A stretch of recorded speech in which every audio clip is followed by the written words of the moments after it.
Hello viewers! A bad O2 sensor, or oxygen probe as some call it, can cause all sorts of issues ranging from poor performance and hesitation to low gas mileage and increased emissions.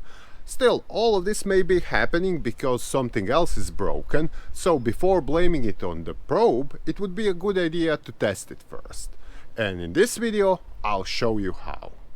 A faulty oxygen probe, or any other sensor for that matter, is quite likely to trigger a check engine light. So if that's what you have on your dashboard, it's time to plug in a scan tool and check the stored codes, which should shed some light on the situation. In case of a bad O2 sensor, you might see one of these codes. However, relying solely on the codes here might not necessarily help you pinpoint the problem, because other engine issues might trigger a check engine light. Intake air leaks, clogged injectors, broken catalytic converter, and so on. With that in mind, it's best to carry out several more tests, which should give you a better insight into the probe's operation. One thing I'd recommend is using the scan tool once again to access the so-called live data. This is an option almost all scanners, even the cheapest ones, have, and it allows you to see the actual readings coming from various sensors to the ECU. But what needs to be pointed out here is that most cars today, basically those built since the year 2000 onwards, have two oxygen sensors. The upstream one, between the engine and the catalytic converter, and the downstream one, fitted just after the converter. And the signals they send when everything's okay aren't the same. So with the engine running at idle, the upstream sensor signal should constantly go up and down between 0.1 and 1 volt, because the composition of exhaust gases changes while the engine is idling. It'll be lean at one point of the combustion process and rich at the other. Then step on the throttle and rev up the engine to 3 or 4000 RPM for a couple of seconds. During this time, the O2 readings are supposed to be more toward 1 volt values, as the engine is running rich while revving up. Lastly, when you ease off the throttle, the O2 readings should be near zero, because the engine is not using a lot of fuel and is running lean at this point. Or in short, the values you're seeing from a good upstream oxygen sensor are supposed to be something like on this graph I made. Now, as for the downstream sensor and the readings it should give, the situation here is a bit different. Instead of jumping up and down all the time, the voltage for this sensor should be at a steady 0.45 volts, indicating a good, healthy catalytic converter and obviously the probe itself. But if, for instance, you see the values here are rhythmically going up and down, it's quite likely the converter is shot, with all corresponding consequences. Failed emissions test, check engine light on the dashboard, and P0420 or P0430 trouble codes. On the other hand, voltage readings near 0 or 1 volt indicate an issue with the downstream oxygen sensor that needs to be addressed. Apart from the scan tool, you can also use a multimeter to measure the probe's internal resistance. If it's bad, this will be out of the specified range. What you do here is set the multimeter's knob to ohm readings, place its probes on the sensor pins, and see the values it gives. With the engine off, this should be between 5 and 25 ohms, depending on the specific vehicle.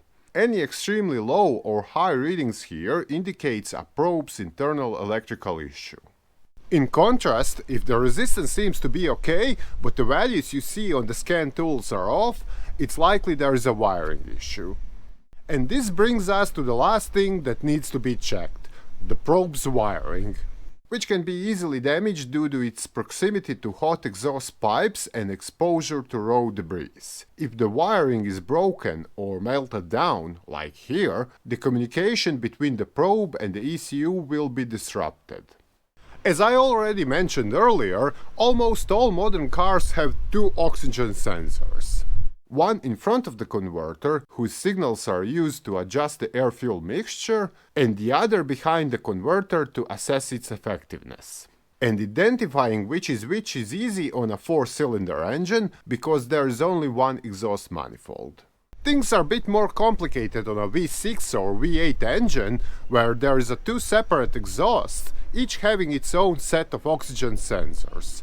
In such cars, you'll see that the sensors are named bank 1 and bank 2, indicating an engine bank, or a cylinder head, if you will, to which they are connected. But what can be difficult here is to figure out which is which bank.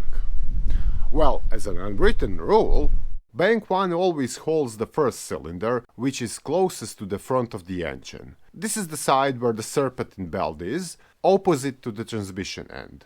So, when looking at a V6 or V8 engine, you'll see that one of the two forward-facing cylinders is closer to the end. And that's the first cylinder. There are some exceptions to this rule. Some French cars, for instance, but in most cases, this is how you identify the first cylinder and corresponding banks in V6 and V8 engines. In the end, I'd like to address a typical situation in which the oxygen sensor gives seemingly okay values, but they are just slightly off. Usually not as high as they should be, causing the engine to run rich all the time. Many times this happens because the sensor tip is dirty and covered with soot, which prevents it from giving accurate readings. To be honest, this is no surprise. The sensor is immersed into exhaust fumes, and if the engine is not running optimally, this is bound to happen.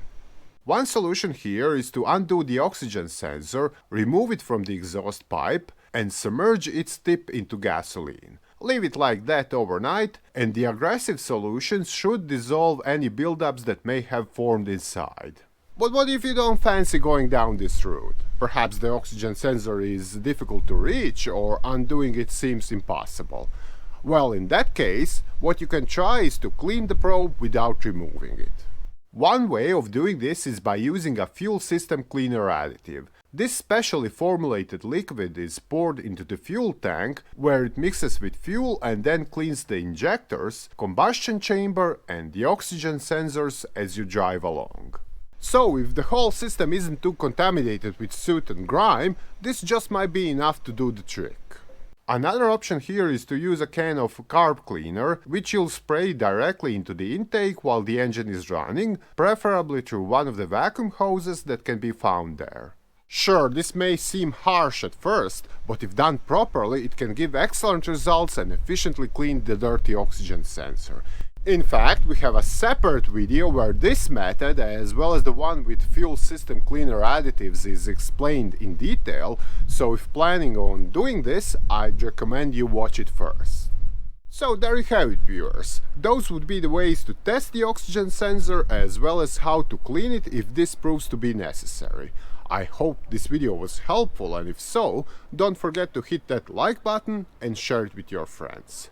On the other hand, if you're having some different issues with your car, be sure to check other videos here or visit our site mechanicbase.com for detailed automotive repair guides. Bye!